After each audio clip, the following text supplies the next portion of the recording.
ನನ್ನ ಹೆಸರು ನಿಖಿತಾ ಅಂತ. ನಾನು ಹುಟ್ಟಿದ್ದು ಬೆಳೆದಿದ್ದು ಎಲ್ಲ ಬೆಂಗಳೂರಲ್ಲೇ. ನನ್ನ ಬ್ಯಾಚುಲರ್ಸ್ ಡಿಗ್ರಿನ ಕಂಪ್ಲೀಟ್ ಮಾಡಿದ್ದು ಎಸ್ ಕಾಲೇಜ್ ಆಫ್ ಇಂಜಿನಿಯರಿಂಗಲ್ಲಿ. ನನ್ನ ಇಂಜಿನಿಯರಿಂಗ್ ಫ್ರೆಂಡ್ಸ್ ನನಗೆ ಎಮರ್ಜಿ ರೆಫರಲ್ ಹೇಳಿದ್ದು. ಇಲ್ಲಿ ಎಮರ್ಜಿಯಲ್ಲಿ 5 ಮಾಡ್ಯೂಲ್ಸ್ ಇದೆ.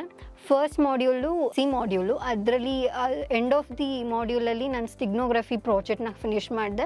ಡೇಟಾ ಸ್ಟ್ರಕ್ಚರ್ ಮಾಡ್ಯೂಲಲ್ಲಿ ಇನ್ವರ್ಟೆಡ್ ಸರ್ಚ್ ಅಂತ ಪ್ರಾಜೆಕ್ಟ್ ಫಿನಿಷ್ ಮಾಡಿದೆ. ಆಮೇಲೆ ಮೈಕ್ರೋ ಕಂಟ್ರೋಲರ್ ಇತ್ತು, ಅದರಲ್ಲಿ ಕಾರ್ಡ್ ಬ್ಲ್ಯಾಕ್ ಬಾಕ್ಸ್ ಅಂತ ಒಂದು ಪ್ರಾಜೆಕ್ಟ್ ಫಿನಿಷ್ ಮಾಡಿದೆ.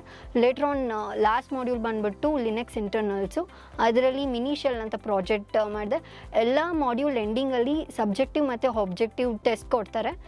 ಮತ್ತು ಎಲ್ಲ ಮಾಡ್ಯೂಲ್ಸ್ ಫಿನಿಷ್ ಆದಮೇಲೆ ಪ್ಲೇಸ್ಮೆಂಟ್ ಎಲಿಜಿಬಿಲಿಟಿ ಟೆಸ್ಟ್ ಕೊಡ್ತಾರೆ. ಇದನ್ನು ಕ್ಲಿಯರ್ ಮಾಡಿಕೊಂಡ್ರೆ MC ಮತ್ತು ಸಿ ಮಾಕ್ ಕಂಡಕ್ಟ್ ಮಾಡ್ತಾರೆ. ಸೊ ಇದಾದಮೇಲೆ ನಾವು ಪ್ಲೇಸ್ಮೆಂಟ್ಸ್ಗೆ ಅಪ್ಲೈ ಮಾಡ್ಬೋದು. ನಾನು ನನ್ನ ಫಸ್ಟ್ ಕಂಪ್ನೀಲಿ ಪ್ಲೇಸ್ ಆದೆ SM ಎಲೆಕ್ಟ್ರಾನಿಕ್ಸಲ್ಲಿ. ಇನಿಷಿಯಲಿ ನನಗೆ ಅಷ್ಟೊಂದು ಸ್ಕಿಲ್ಸ್ ಇರಲಿಲ್ಲ. ಎಮರ್ಜಿಗೆ ಜಾಯ್ನ್ ಆದಮೇಲೆ ನನಗೆ ಎಂಬೆಡೆಡ್ ಸಿಸ್ಟಮ್ಸ್ನ ಸ್ಕಿಲ್ಸ್ ಎಲ್ಲ ಕಲ್ತ್ಕೊಂಡೆ. ಹಾಗಾಗಿ ನನಗೆ ಸ್ವಲ್ಪ ಪ್ಲೇಸ್ಮೆಂಟ್ಸ್ಗೆ ಹೆಲ್ಪ್ ಆಯಿತು.